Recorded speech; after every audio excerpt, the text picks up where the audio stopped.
Hello, welcome to On Point. I'm Amari Martin. More women are playing more sports than any time in history, but they still have a ways to go.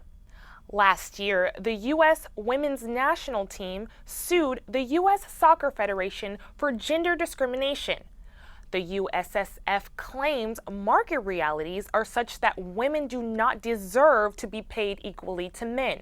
The Federation admitted to purposeful gender discrimination, even when the women's national team earned more profit and championships than the men did, and they got higher television audiences.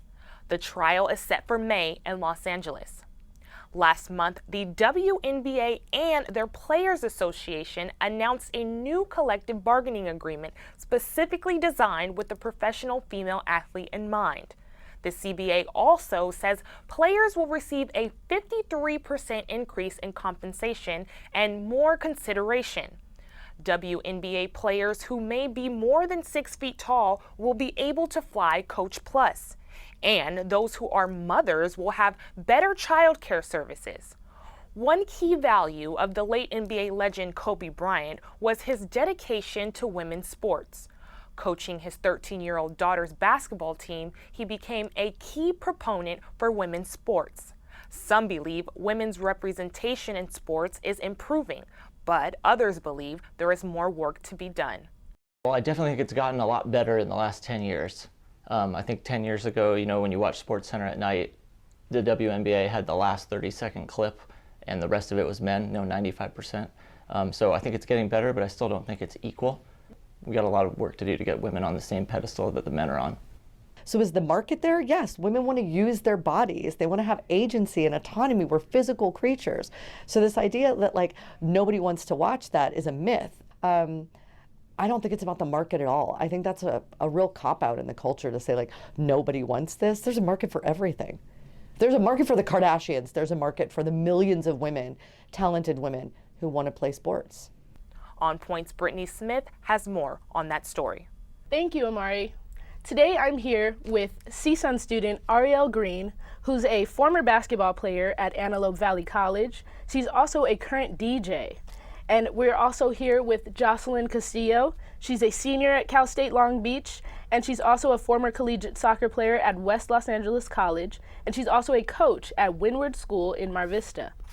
We also have Erikca Wilson, who is a youth coach, mentor, and site coordinator for America Scores LA. She also works with an organization called Up to Us. She's a former All-American triathlete in track, volleyball, and baseball. Thank you, ladies. Thank you. Thank you. Yes. So the first question that I want to ask is, who are some of your favorite female athletes and why? My favorite female athlete that would come to mind would be Diana Taurasi. I followed her career since she was on the Huskies at UConn, and her tenacity and her fight for the game has always been something that's inspired me. Awesome. And me being with the soccer background, I would say a lot of the players from the U.S. women's national team, Alex Morgan, Tobin Heath, and Julie Johnston are one of my favorite ones. For myself, I would say Jackie Joyner-Kersee and also Valerie Briscoe-Hooks. Both are track athletes and were phenomenal during their time. How do you feel that they were marketed? Do you think that they're marketed in ways that complement their talent or their success? I think Diana Taurasi has done a good job. I think she's had a sponsorship with Gatorade. She's one of the female athletes I think that you do see kind of marketed, but I don't think for as big as she is in the sport, I don't think she's marketed the same way other NBA players are marketed. Yeah, I think Alex Morgan is probably one of the biggest female athletes, especially in soccer, that is shown and publicized, has sponsorship deals with Nike and just other companies.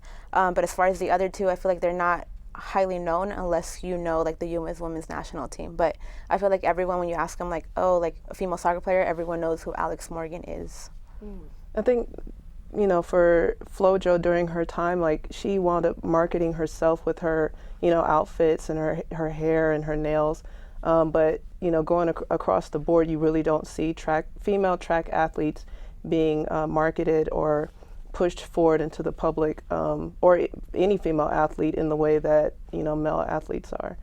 And I think that's really just due to the fact that they don't put a lot of energy behind female athletes the way they do male athletes. Yeah. I would have to agree with that also, because I feel like a lot of times, especially with female track stars, like you don't really hear a lot about them unless it's some type of controversy behind steroids or something like that. Then you hear about them, but you don't hear about their accomplishments as much as you hear about a controversy. Right. We interviewed gender women's studies professor Rhonda Picarelli, and she spoke about the ways that athletes' bodies are seen and the connotations that are around those bodies, like the ways that they look. So let's take a look at what she had to say.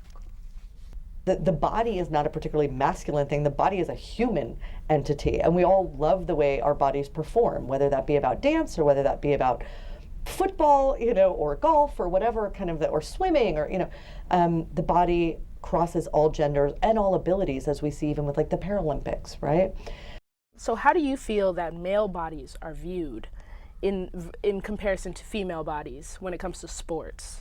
Oh, wow. Well, this is pretty interesting because I know for myself and just female athletes in general, usually we tend to be looked at in a way that is, if we don't have like acute curves, we are looked at as masculine.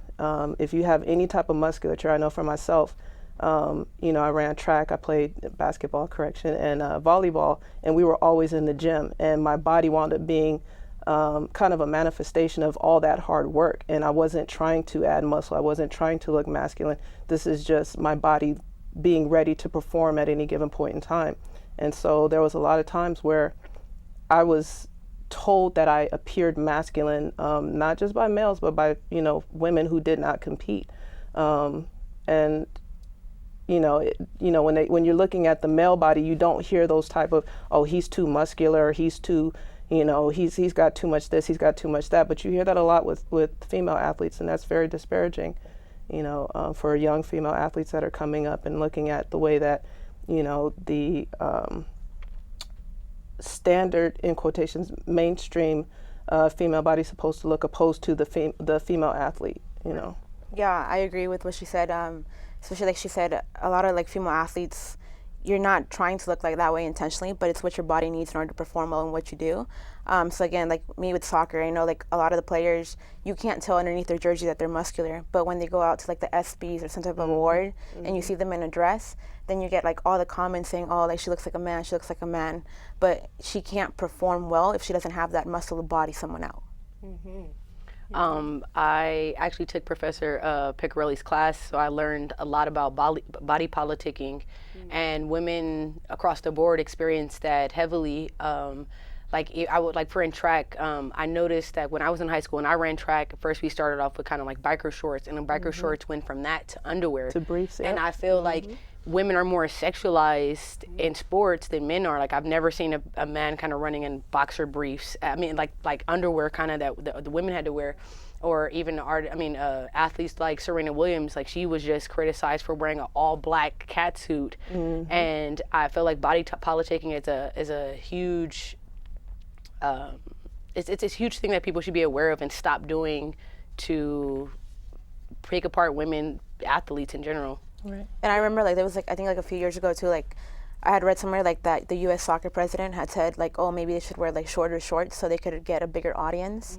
So I think like it's like the both, like, well, you can't look too masculine, but you also have to show off, I guess, like the good parts of being fit in order to attract like a bigger audience and to get like males to watch your sport, basically. Right. Yeah, that's interesting that you brought up that like hypersexualization of the female body. That was something that I wanted to touch on a little bit. Like, how do you feel the female body in sports is looked at? Because a lot of people say that women are hypersexualized, and that, if you're not a beautiful woman, you'll have less marketing power, right, so to say. So how do you guys feel about that type of statement? I think that that's very true as far as beauty and separating that from sports. And I feel like if you look at the way that a lot of women are photographed and covered in the media, it's completely different, and it is more sexualized. I mean, across a lot of different advertisement campaigns for women in marketing, I feel like there's always a sexualized aspect or something lingering in it instead of just exploiting more of their talents. Yeah, I think also like I had seen like a video that someone did interviewing male athletes, and they were asking them questions like, oh, like, what are you wearing today? Or just like certain things that made it like that they would ask female athletes, you know, like, oh, like your shorts, like they looked great on you today or stuff like that. And it was to bring like attention about the hypersexualization of like female athletes. And I remember, I think it was like Russell Westbrook that they were asking him, and he was like, why are you asking me this or stuff like that? But it was like to bring attention, like exactly, you don't ask male athletes the certain questions that you'll ask. Like she said, like you don't ask them certain things about what they're wearing or how they felt they looked or something like that, as opposed to just sticking to my performance and my statistics. Exactly. I think I'm just going back. I remember when Serena and Venus first hit the scene, and for a long time before Serena started, you know, being a little bit more, you know, creative in her outfits, you know, the focus was on her hair and how, you know, I hate to say it, but they were saying how masculine she looked. I didn't think that way, but that they thought how masculine she looked. And then that one day that she put on the bodysuit, and then all of a sudden it was no longer about her accolades. It was no longer about what she was doing on the court. It was just like, oh my God, did you see Serena's, you know, behind in that catsuit? And that's all the talk was. They didn't talk about the fact that she won Wimbledon and going forward and anything like that. It was just, that was what the focus is. And now when you go forward, you're looking at these the coverage on these women, and you're hearing about, you know, how her physical features look in clothes opposed to what she did in the field or what she did on the court or in the pool or those type of things. And that's, you know, again, that's something that needs to be worked on. Right. What do you think that does for the perception of women and their talents? You know, like, what do you think that just looking at the sexualization of their bodies, does that take away from the actual talent that is out there? Are we missing talent because we're just so focused on who's the prettiest WNBA player instead of who's the most skilled, you know? I think that the whole marketing for the WNBA is missing that, because whether somebody looks a certain way shouldn't be. I mean, of course, we all know that people like to advertise things that look beautiful, but beauty's in the eye of the beholder. And when we're talking about sports and what somebody's abilities, then those are the things that should be outlined. But I play basketball personally myself, and there are some games where I made sure that if it was a big game that I had my hair braided a certain way, or you know, I made sure that I had my certain Nike socks because it was a look, but it was more so for a personal confidence look. But if I didn't have those Nike socks or my hair wasn't braided and it was in a ponytail, I was still about to go out there and give it my all. So I think that most players are focused on that, but then once after the game's over and you get the outside pressure, then that does have a effect on people's mental for moving forward. Well, we look at I think it was Gabby Douglas, who, when she competed in the Olympics, and you know, people were focused on her hair and not her performance. Right. You know, and they were you know, it's always this constant, you know, how does she look? Right. Let's not pay attention to her ability. Let's not pay attention to what she did. We're looking at how she appears, you know. And that's unfortunate. And I'm just thinking about also, you know, Misty Copeland gets a lot of, you know, backlash about the fact that, you know, she carries a lot of muscle as a female dancer, as a ballet dancer, who I think are athletes at the same time. You know, she's, you know, very curvaceous, things like that, and they're not focusing. I can't think of one performance that they've shown in the media saying, okay, you know, she did well in this particular. They're just talking about how big her shoulders are, how big her calves are, how large her breasts are, you know, things like that. Simone Biles, I think, is another example of that. Yes. Like, she's very muscular. I mean, she's amazing, and I think that what they've been trying to do to her in the media lately has not been okay, as far as trying to take away a move that she created just so she should have to lower her standards because somebody else can't do it. I think that's crazy, and I think that's a cap that women are constantly put on, trying to have to come over, change obstacles that have never just randomly been created recently. Right. We were talking about bodies. So speaking about bodies, the female body and the male body are different in different ways. The physiology of female bodies is different. So still we find in many sports that women play on the same regulations and the same rules as men, that sometimes don't accommodate their bodies, or sometimes it makes it more difficult for them to be as exciting or do some of the things that men can do. So we had an interview with LMU women's basketball coach Taja Edwards, and she had this to say about lowering the rim in basketball, women's basketball. This is what she had to say. I think we should lower it to 9.5 feet. It makes all the sense in the world. We would be able to score a lot better, we would be able to dunk. It would be a lot faster, and our percentages would go up for field goal efficiency, 100%. I don't think that we have to make our game so much like the guys, and we want to fight and fight for our equality. Like, just be who we are and accept and embrace who we are, and appreciate our skill and our talent. I think we should lower it. I'm all for it. When we lower our rims to 9.5 feet, it changes everything. Try it. Why not? What do we have to lose? So how do you ladies feel about that idea? Well, okay, so I also coach youth sports, and for example, we have a girls 7, 8-year-old and a co-ed 7, 8-year-old. But the co-ed group is mainly boys, maybe like 1 or 2 girls will play on out of 8 teams, and the girls is purely girls. So it's kind of something similar we have like with the youth group. So with the 7, 8-year-old co-ed, they're shooting at 9 feet. And when we have our like tryouts, the girls 7, 8, we have it at 9 feet, which is what the boys play at. But a lot of them can't shoot. So when it comes to the regular season, and we see that 80% of them can't shoot at that, we end up lowering it for them. So although they're the same age, the girls' age group, for us, they play at 8 feet, and our co-ed group plays at 9 feet. Which I know that's youth sports and this is like professional, but I don't know, it's an interesting topic because like I said, I notice in kids it makes a difference. So obviously with like women, talking about them and the skill sets of men, and then just going back to like the basketball, even the basketball's a different size, we play with a 28.5 and men play with a full size ball, and that makes all the difference because even when I try to play, I can't shoot as well with the full size basketball as if I'm shooting with the women's ball because it's smaller, it fits my hands better, it's a little bit lighter for me to shoot. I could go either way on it. I mean, I grew up playing on, I guess, a regular rim. I'm not going to call it a male's rim or anything like that. Right. So I'm accustomed to, stepping back to the three-point line and hitting from there on a regular height. Yeah, I can actually touch the backboard, so I'm comfortable with it. But you're pretty tall, so Yeah. let's say if the rim was 9.5 feet, how would you feel different if you were playing I'm dunking down low? every game. I'm dunking every game.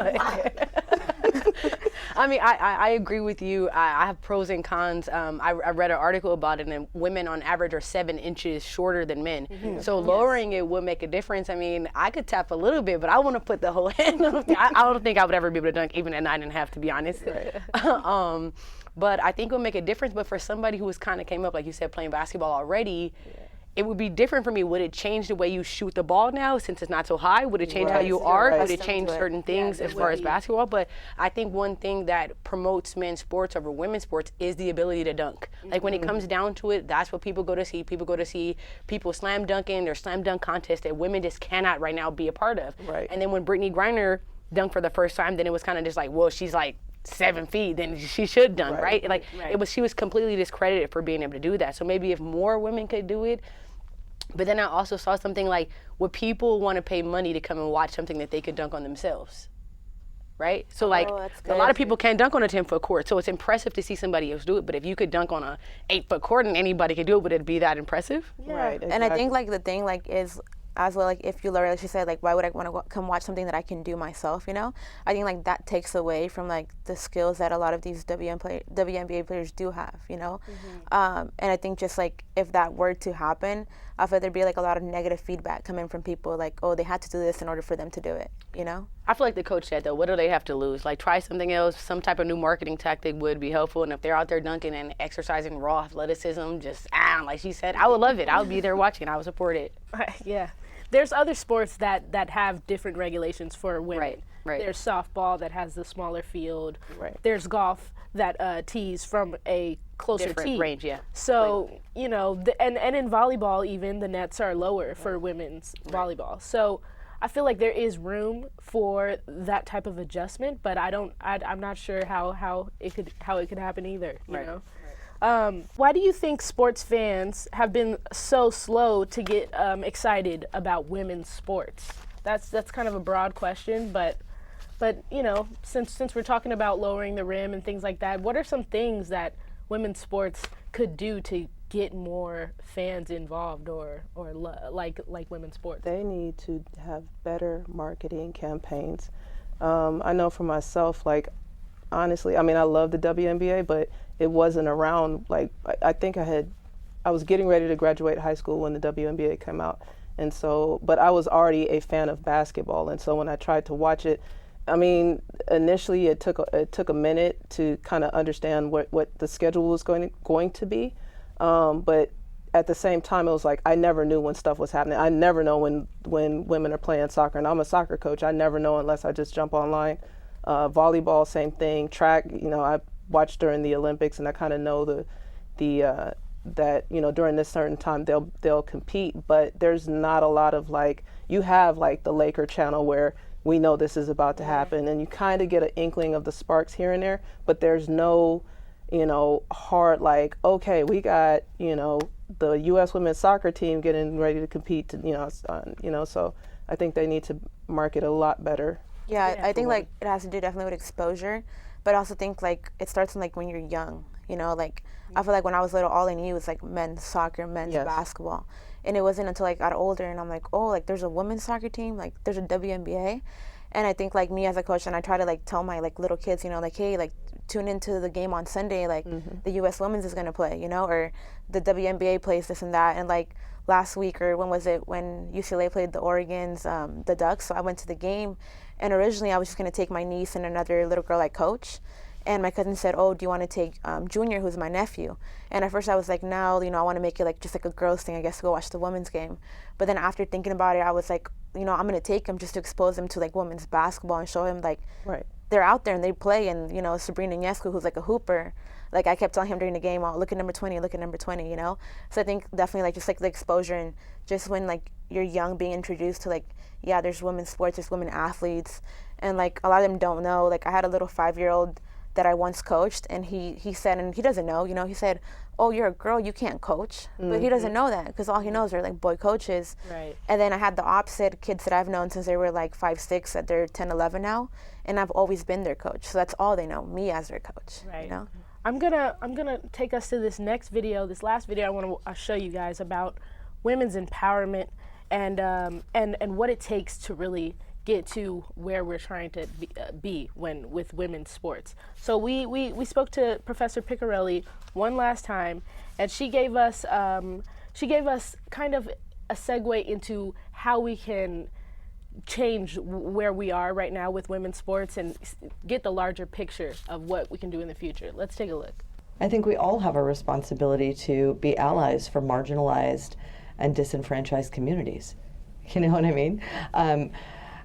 It was like either MLK or Gandhi or Reverend Lawson said something like, the oppressor cannot liberate themselves from their oppression, right? Like the jailer has to want to give you the key. And so the idea that like disenfranchised groups or oppressed groups are supposed to like elevate themselves out of their circumstances is a myth. That we have to have people in power who are invested in our stakes and invested in equity and leveling the playing field help us with those ideas. And so yes, you need powerful men who are respected to draw attention to women's sports, that women alone cannot do that, particularly FYI, women of color, right? Like, let's be clear about that, looking from this intersectional perspective. So yes, we need allies and advocates. So what are some of the ways that you think women's sports could be better marketed? And how do you think we can get there? Professor Picarelli always uses this reference. It's called getting out of the car, which is kind of like standing up for people who can't, right? Like doing the right thing, which is a reference. And I think that Kobe Bryant, who just recently passed away, he was doing a great job of advocating for women's sports. LeBron James does a great job of advocating for women's sports. Bill Russell, I think he's like a 9-time champion. He advocates a lot for women's sports. And like she said, people that are oppressed can like unoppress themselves, and it's going to take the higher, well, not the higher sport, but the higher watch sport, the higher paying sport to shine light on women's sports and, help with the marketing and bring it together. I don't know how they lose that big crowd from college when it goes over to the WNBA, but I think it's about the culture in the town, and they support women's sports. So everybody needs to get on board and support women's sports, and I think it'll be a huge impact. You have anything to say? Oh, yeah, okay. Sorry. Yeah, so definitely I think that she said having like that big influence that those athletes like LeBron and like Kobe, who recently passed away, having their influence on women's sports and just like in general, like ESPN, like if they mention like, hey, you know, when they're talking about their highlight reel or whatever, top 10 plays, if they included maybe 2 plays that, you know, from the WNBA, from soccer, even like women's college basketball, if that's included, I think that opens it up more. But like that's a really great thing that she said about the, you know, if you're like the minority in this group, you can't do it by yourself. You need people with power to help you raise yourself, raise the group. I agree. They need, male athletes and owners and whatnot need to use their platform to shine light and to open up that space. One of the things that I was just thinking about just now was just how during the scheduled times that women are playing or competing, that like all the male athletes within that genre need to go out and show like their support for their team or their favorite athlete or whomever, so that, you know, people that are looking, they're like, oh wait, who's that? Okay, let's watch too. You know, there's strength in numbers. You see so many celebrities at basketball games all the time. Snoop Dogg's always there. Spike Lee. What is the guy's name that plays? He's always at the Lakers game. Nick. He's an old actor. Oh, Jack Nicholson. Yeah. He's always at the games, and they always make sure to show Kim show him. Kardashian. And they show the gang of people. So I think that's a good idea also. And like you said, like the owners, it comes down to it, because like even over the summer, like the Women's World Cup final was scheduled the same day as the Copa America final, as the Copa Oro final. And I know there was like a big argument about that, and they were like, oh, it's different times, but still people do stuff to prepare, like, hey, like this is the one, like I wanted to watch the Women's World Cup game. Right. So I'm gonna do everything else before the game, so maybe I'm gonna miss the other games, you know? Right. So I think not a lot of people are like that. A lot of people wanted to watch like the men's Copa America final, so therefore they're like, I'll miss the women's game, I can do something at that time and I can watch this. So I think it comes down to like owners and just communicating well as well. That's all we have time for, unfortunately. We could talk about this all day. For sure.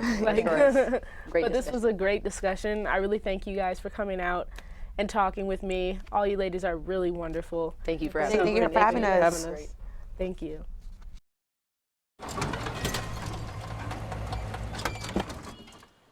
Leah, did you put a new dent in that? This one? No. Were you texting and driving again? Yes. Hi, Leah. Hi, Dad. Sorry about your bumper.